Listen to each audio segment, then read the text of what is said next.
Už túto sobotu prebehne prvé kolo prezidentských volieb. Kampaň pritom pôsobí tak, ako by sa iba začínala. Vidíme stret dvoch názorových svetov. To je otázka na odborníka na marketing Michala Rudkaja. Vítajte v relácii Doslova. Ďakujem za pozvanie. Ja ďakujem, že ste prišli. Tak pán Rudkaj, dá sa spraviť prezidentská kampaň za 500 000, ako je ten limit teraz napísaný v zákone? Všetko sa dá, ale dá sa to aj efektívne a efektívnejšie minúť, ako sa to míňa teraz. Takže máte pocit, že to je neefektívne, pretože tá kampaň je taká... Ešte len v takom rozpuku, pritom máme za pár dní už vlastne moratórium. Tá kampaň je taká, keď si pozrieme jednotlivých kandidátov, jednému nevidíme na peniaze, deklaruje, že všetko je v poriadku a všetko sa zverejní potom, a ten druhý hovorí, že už som minul 400 000 a v zásade nemám rezervu na druhé kolo. Takže to je tak ako... A samozrejme, že sú ešte aj ostatní, ktorí potom súťažia. No, skôr sa budeme rozprávať o Ivanovi Korčokovi a Petrovi Pellegrinim logicky, lebo z tých prieskumov to vychádza tak, že oni budú tí dvaja, ktorí sa dostanú do druhého kola. No podľa Transparency má Peter Pellegrini veľmi málo transparentnú kampaň, ohodnotili ho len na 30%. Toto je niečo, čo by si ľudia mali všímať ako transparentná kampaň, nie podľa vás? Ja si myslím, že ľudí toto nezaujíma. Zaujímajú to, v podstate to zaujíma médiá a kontrolné orgány a je vlastne naozaj dikciou zákona, že toto umožňuje. Tak ja si myslím, keď idú v rámci nejakých legislatívnych noriem, tak je to v poriadku, a ak nie, tak by sa mala k tomu vyjadriť nejaká odborná komisia, respektíve dať nejaké penalizácie, ktoré mali byť adekvátne tomu postu a významu toho postu. Rozumiem, ako to myslíte. No ako som spomenula, ono sa končí tá možnosť kampane 21. marca o polnoci začína moratórium a ešte sme nevideli vlastne prvý duel dvoch najpodstatnejších kandidátov, ktorých sme už spomínali. Je to zvláštne, že sa ešte nestretli v takomto konfrontačnom dueli len jeden na jedného? Je to zvláštne, ale je to taktika a stratégia celej tej kampane toho jedného z kandidátov, z toho favoritného kandidáta. Ja si myslím, že vyhodnotil svoju prezenciu v rámci svojich iných funkcií veľmi efektívne a v podstate tú kampaň robí cez svoju činnosť. To znamená, že nemusí ani toľko míňať toho mediálneho času na svoje priame kampaňové veci, pretože podvedome jeho každá činnosť, každá návšteva zahraničia pôsobí ako kampaňová časť. Tá druhá časť, samozrejme, u Ivana Korčoka je pre mňa problém akoby taký brandingový, že on v podstate sa snažil budovať nejakú svoju prítomnosť na území Slovenska, ale to, čo dosiahol, je v podstate taký akoby neustály nárek alebo sťažnosť na niečo, čo sa nepodarilo. Je málo peňazí, nechce sa so mnou rozprávať, zase spravil tamto a to, rozdáva kvety, zdar. Vždycky je tam nejaká sťažnosť a nie je tam nikdy nejaký ten atak na tú mobilizáciu, na tú víziu, na to predanie tej vlastnej vízie, ktorú ten kandidát má. Ono je to ako keby nová taktika, nechodiť do diskusí, čoraz častejšie sa to objavuje, videli sme to už aj pri parlamentných voľbách. Má to zmysel, alebo aký to má zmysel pre strany, že mlčia a nenechajú sa konfrontovať súperom ani moderátorom? No, záleží... To naozaj popisuje ten stav spoločnosti, že tá spoločnosť je rozdelená na dve bubliny, ktoré sa nie úplne vnímajú. A tých nerozhodnutých je relatívne dosť, ale je to akoby malé percento a zrejme sa tí kandidáti sústredili na svoje bubliny, na to, aby ich upevnili a mobilizovali v podstate také tie okrajové skupiny len tým, čo vykonávajú. To znamená, ak ja komunikujem cez svoju funkciu a cez svoju pozíciu, ktorá musí byť prítomná v médiách, tak komunikujem veľmi efektívne práve na svoju celú skupinu, ktorá tieto médiá vníma. To sú hlavne veľké, teraz sa hovorí tradičné médiá, či ako sa to volá. A zatiaľ tá druhá strana v podstate využíva všetky ostatné komunikačné kanály, to znamená hlavne sociálne siete, ale paradoxne obidvaja sú skoro rovnako silní na tých sociálnych sieťach. Záleží na tom, kto je efektívnejší. No ja som sa nad tým zamýšľala, že či by sa dala zvoliť takáto taktika, nechodiť do diskusí, aj keby to neboli sociálne siete, lebo tá prítomnosť kampane je asi dôležitá. No, ja sa vrátim historicky do prvých volieb, ktoré neboli v parlamente.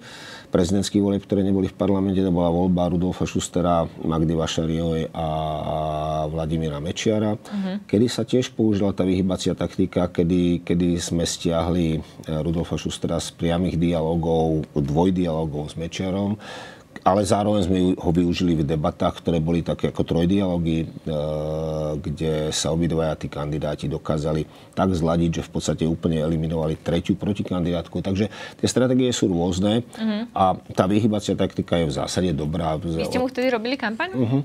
A prečo ste ho stiahli?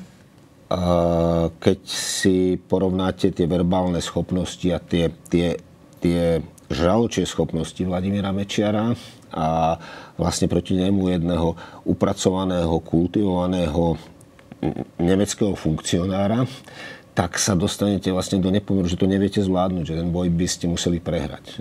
Že by ho prekričal Vladimír. Že by ho prekričal a tam nefungovali žiadne argumenty. Vtedy Mečiar používal množstvo práve vyfabulovaných a drobných argumentov, ktoré sa nedali v momente v tej debate vyvrátiť. Takže spravili sme tú vyhybaciu taktiku a ona zafungovala. Zaujímavý je aj tento svet z druhej strany, ako sa tie kampane a stratégie tvoria. Hlavným sloganom Petra Pellegriniho je, že Slovensko už potrebuje pokoj. Chytlavé? Je to v zásade popis stavu.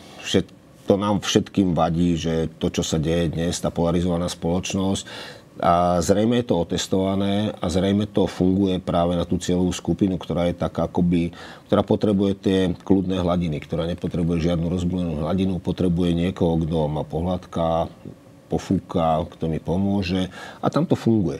Určite to nepomáha v definícii v nejakej ďalšej budúcnosti krajiny, že čo ja pre tú krajinu a budem známeť pre tú spoločnosť. Tam to asi nepomáha, ale na ten elektorát to je úplne efektívne. Lebo je to také zaujímavé. Vízia mojich 5 rokov v mandáte je Slovensko už potrebuje pokoj, keď sa na to asi takto pozrieme. Tak to vyzerá menej chytlavo, nie?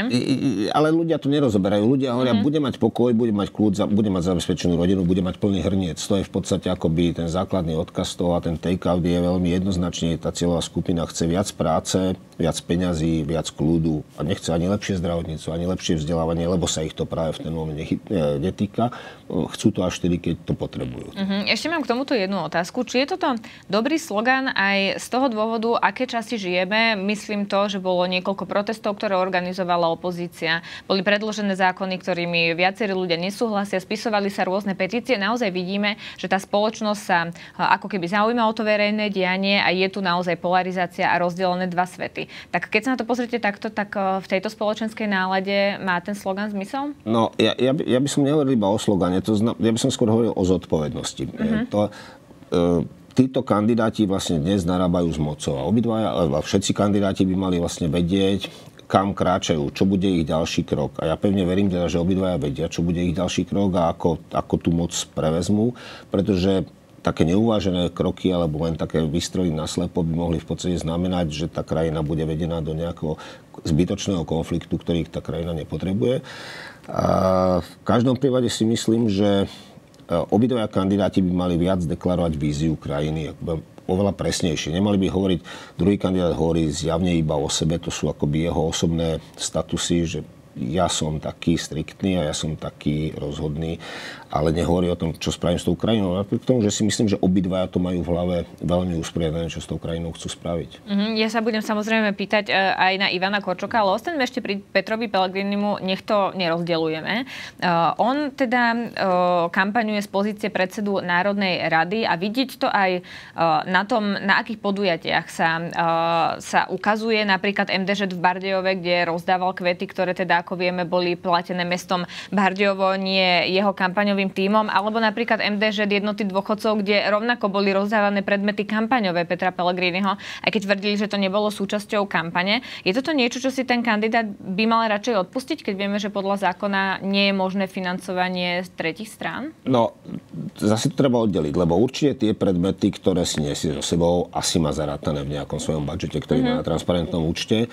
Na druhú stranu, prirodzene si tí kandidáti so sebou nosia svoj kampaňový tím, kampaňový autobus, auto, kde mám tieto darčeky. A prirodzene, keď som na takomto veľkom zhromaždisku ľudí, tak tie príležitosti využijem a dodám im tú správu o sebe alebo ten spomienkový predmet na seba.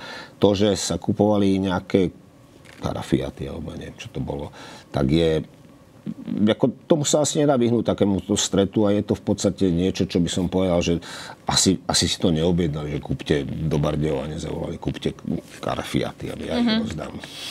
Potom tu bol ešte jeden zvláštny prvok a to, že vyšlo špeciálne vydanie Extra Plus, ktoré teda nebolo predajné, ale bolo distribuované zadarmo niektorým ľuďom do schránok, ktoré vlastne chválilo Petra Pellegriniho a celé bolo venované skôr jemu a na podporu jeho kampane.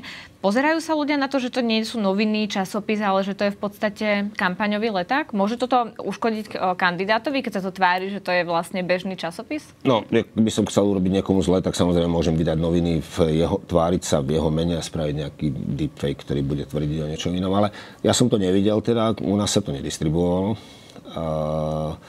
Ale v každom prípade asi sa na to musí pozrieť nejaká komisia, ktorá má na starosti tieto veci, že kto to vydal, kto bol objednávateľ a v koho prospech to bolo urobené. A z pohľadu ľudí všímajú si, či to je časopis, ktorý má mať nejaké aj kritické pohľady, alebo je to kampaňový leták? Úprimne, ako tie letáky väčšinou končia v koši. A ľudia ich nie veľmi čítajú, pokiaľ tam náhodou nie je vložený kalendárik alebo osobná pozvánka na večeru alebo niekam inám. Takže ja tejto efektivite veľmi neverím. Skôr sa do toho šúpu zemiaky? Asi. A záleží na papieri. Poďme k Ivanovi Korčokovi. Ten má teda heslo slúžiť ľuďom, nie politikom. Toto je chytlavé? No, hovorím o sebe, nehovorím o tom, čo spravím. Chcel by som počuť o tom, že čo spravím pre krajinu. A opäť, keby som robil teda antikampaň, tak si viem predstaviť urobiť niekoľko videí s rôznymi politikmi, s ktorými sa ten Ivan musel prirodzene stretnúť niekde. A tie záznamy existujú, fotografie existujú. Je to také... je to veľmi nebezpečná zbraň, dvojsečná. Že je to veľmi ľahko akože napadnutelné. Ľahko napadnutelné a málo to hovorí od tej vízy. Málo ma to mobilizuje. Neviem, prečo by som mali zvoliť v túto chvíľu. No ja som sa nad tým presne zamýšľala, že mi prídu také veľmi nejakou pointou vyprázdnené tie slogany.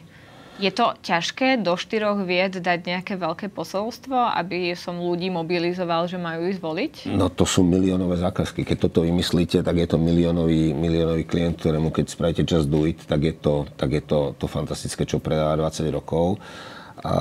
Ale späť k tej kampani, v podstate Ivana Korčoka, on neviem, ako majú uchopenú strategicky tú kampaň, ale tá kampaň v podstate začínala niečím, čo sme kedysi riešili ešte so študentami vysokých škôl, národná hrdosť, vlastníctvo. Tá linka sa úplne stratila.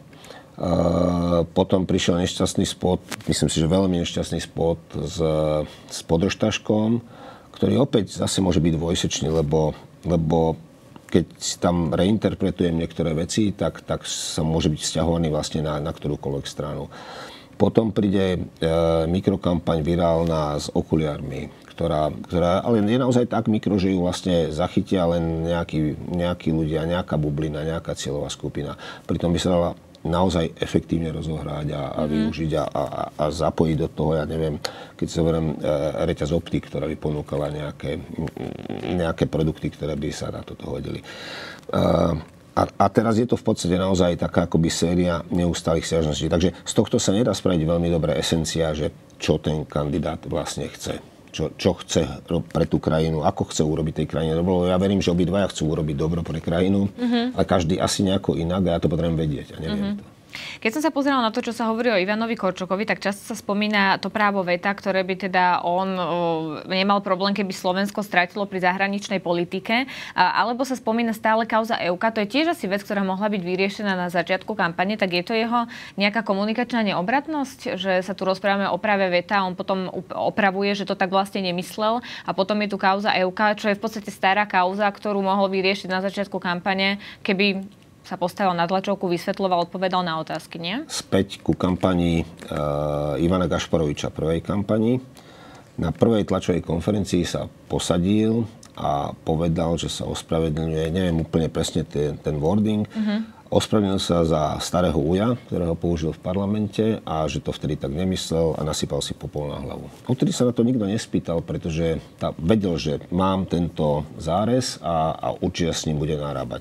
Alebo druhý prípad, vlastne kandidáta, ktorý nekandidoval, ktorého dobehla, ani ho nechcem menovať vlastne, ktorý zakandidoval, mal podporu, a za 3 dní stiahol svoju kampaň, pretože sa objavili nejaké kompromitujúce materiály, o ktorých ten človek vedel. Jednoducho, keď idem do takejto kampane, tak musím si zrátať všetkých kostlivcov, ktorých mám za sebou v tej skrini. Musím vedieť, že toto vytiahnu. A ak to teda majú vytiahnuť, ak to chcem ustať, tak to musím odkomunikovať tak, aby to bolo zrozumiteľné. Teraz je tam akoby naučená taká odklonová fráza, že to nie je môj škandál, to je škandál niekoho iného a nepôsobí to úplne autenticky a dobre. Všimli ste si, že by bola nejaká hlavná téma tejto kampane? Nie je. Nie je. Hlavná téma nie je. Hlavná téma, poďte so mnou diskutovať.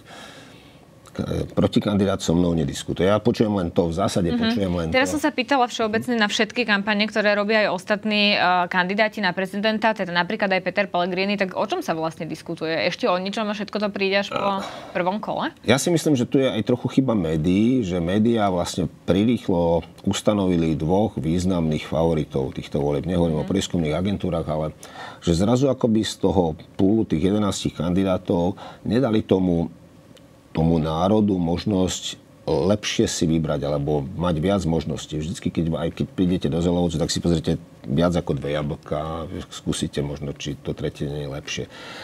A potom zrazu zanikajú tí ostatní, v podstate ako sú podkapitalizovaní a možno sú to aj zaujímaví kandidáti. Ja si myslím, že zjavili sa tam, minimálne jeden sa tam zjavil, ktorý keď som si vypočul to, čo chce spraviť pre tú krajinu, že dokázal posadiť za stôl ľudí, ktorí si proti sebe strieľali a mal k tomu ako patričnú legendu mediálnu, to sa mi zdalo ako sexy. Nik sa toho nechytil. Ako zrazu tie veci zostali, že a to by presne toto potrebuje tá krajina posadiť. My ešte nestrieľame teda našťastie proti sebe, ale keď niekto je schopný takýchto riešení, tak je to pre mňa zaujímavý človek. O ktorom kandidátovi hovoríte? Pán Kubiš. Nebola som si úplne istá, čiže napríklad pán Kubiš, ktorý sa napríklad Markize nedostavil do duelu, to bola tiež škoda, že sme nevideli. Tomu nerozumiem. To sú také, to mi až trochu pripomína Bobkový list. To je Čiže Igor Matovič, teda pre niekoho, kto možno nezachytil tú tlačovku o Bobkovom liste. Teraz sa ako téma spomína možno aj Ukrajina. Ak som cez víkend zachytila správne, tak minister práce Erik Tomáš hovoril o tom, že teda určite sa nesmú naši vojaci posielať a či by teda Ivan Korčok ako prezident tam našich vojakov na Ukrajinu neposlal. A teraz tým operuje aj Štefan Harabin v nejakých diskusiách, ktoré mal. Toto je téma, ktorá sa vlastne preberá z Česka a z tej prezidentskej kampane. Tam rovnako boli billboardy Andreja Babiša o vojne.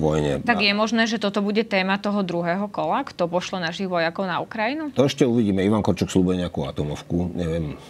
Neviem akú, ale teda nejakú asi má nachystanú. Ale Igor Matovič sľubuje niekoľko atomoviek a nikdy ich nepoužil, ako nikdy sa nezjavili.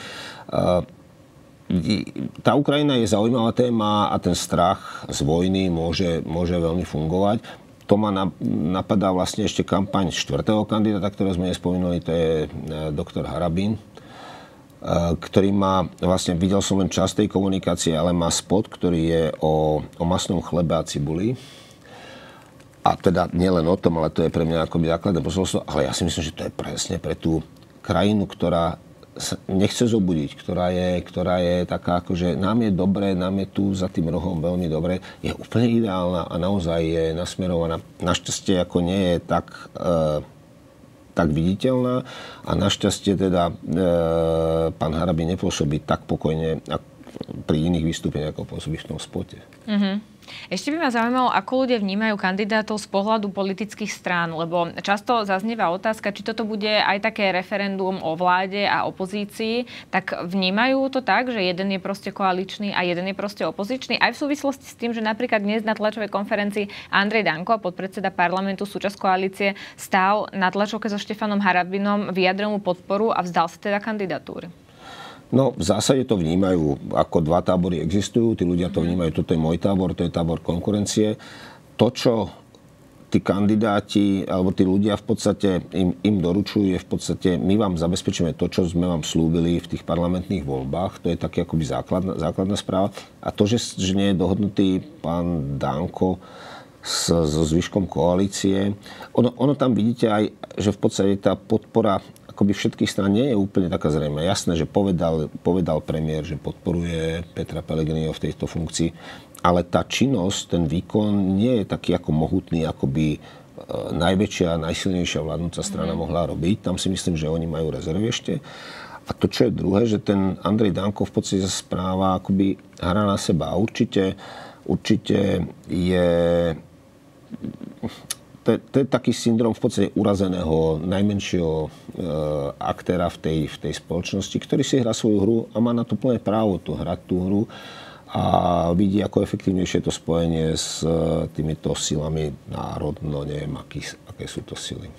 Je škoda, že sú tie voľby tak veľmi pri sebe, myslím teraz prezidentské voľby s eurovoľbami, lebo tak trochu viacerí kandidáti to poňali ako dobrý mediálny priestor pred eurovoľbami, kde potom dajú kandidátku a môže im to vyniesť lepšie percentá, keď sa ten líder ukáže, nie? No, asi áno, ale tí ľudia to nevnímajú. Ono vlastne tých ľudí nie je vidno. Tá kampaň je tak nejaká, že ani tí ľudia, ktorí kandidujú s týmto zámyslom, ako by si pripraviť pôdu na Europarlament, vlastne ich nie je vidno. Takže nakoniec im tento... Takže to je taký pre osobný dobrý pocit. Myslíte si, že keď je tá kampaň nevýrazná, odrazí sa to z vašich skúseností aj v tom, koľko ľudí príde nakoniec k volebným urnám? No, záleží ešte na tom, čo sa udeje. Ja si myslím, že ešte môžu práve nejaké demonštrácie, nejaké procesy naštartovať, niečo iné ozrejmiť. A tá druhá strana celkom mobilizuje. Nemyslím si, že bude nízka účasť. Myslím si, že tá účasť bude asi štandardná. Znamená, že okolo tých 50% alebo tesne pod 50%. Že sa ono sa to vlastne celé deje v spoločenskej situácii aj zmien v RTVS a mne vlastne nedá neopýtať sa aj na teda RTVS a Slovenskú televíziu, lebo vy ste tiež kandidovali na funkciu riaditeľa RTVS. Tak čo hovoríte na zmeny, ktoré priniesla ministerka kultúry a v podstate asi celá SNS, lebo na tej tlačovej konferencii stáli teda všetci, aj minister životného prostredia?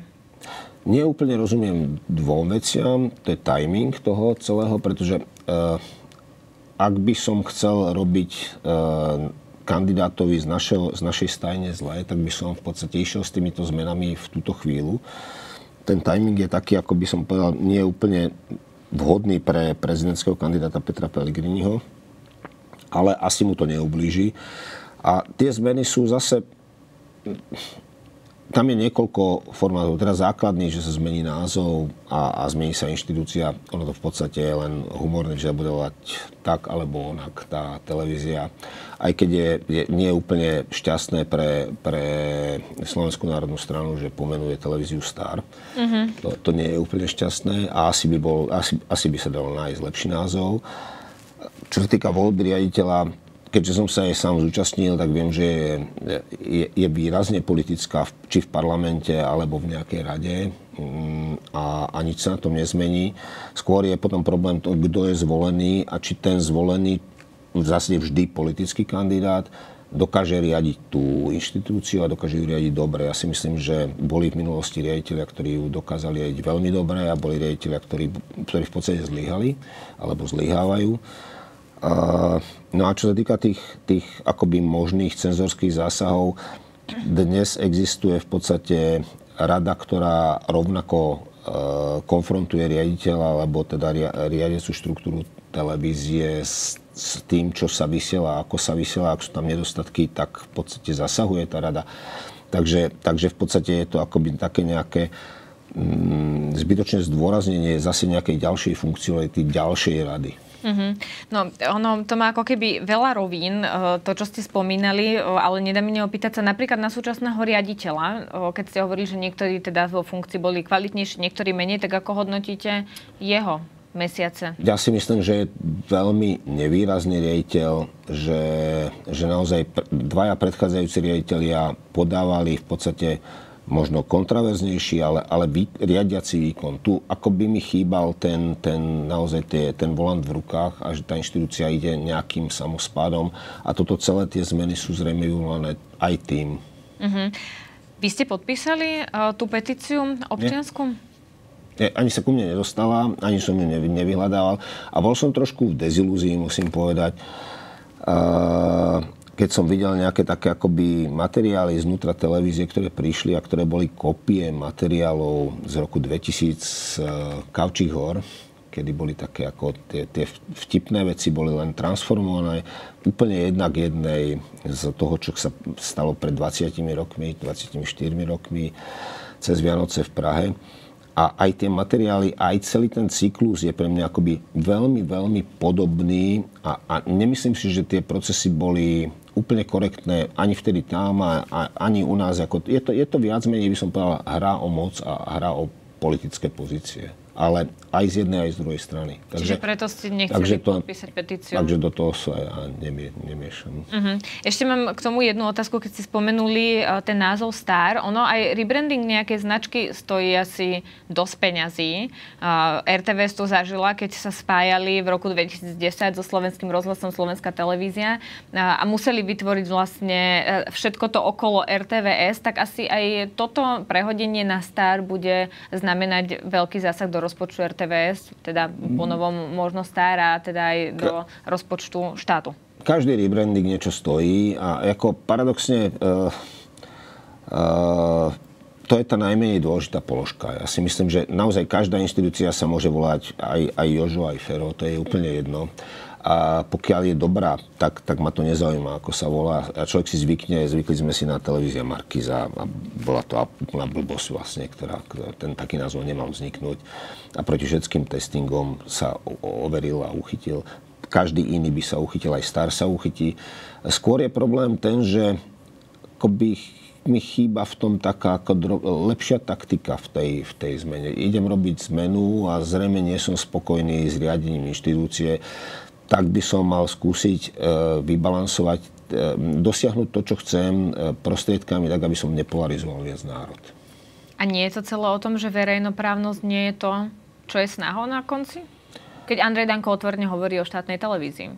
No, ale medzi tým už sa hovorilo o verejnoprávnej televízii, boli pomenované princípy BBC o tom, čo tá verejnoprávnosť znamená. Ja si myslím, že tá verejnoprávnosť je veľmi široký pojem a my nevieme úplne presne aplikovať to, čo je z BBC, ako tam sú tie základné 3 prvky toho, ktoré by to mali byť. Ale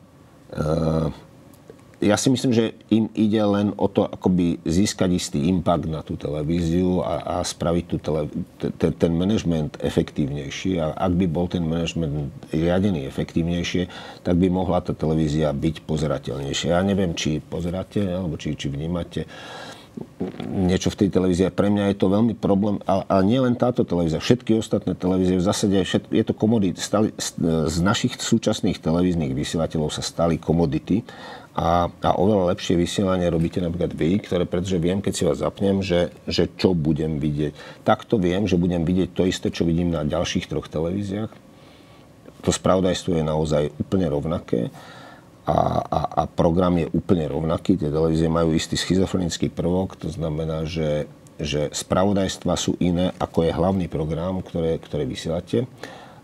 Farma je zacielená vlastne na absolútny mainstream alebo niečo horšie ako mainstream, menej hodnotovo orientované. Zatiaľ, čo spravodajstvo je v podstate veľmi, veľmi rámcované akoby hranične a dáva akoby názorové. A zrazu sa to nie je kompatibilné. Nestretáva sa to niekde v nejakom bode. Ale všetky 3 televízie sú také.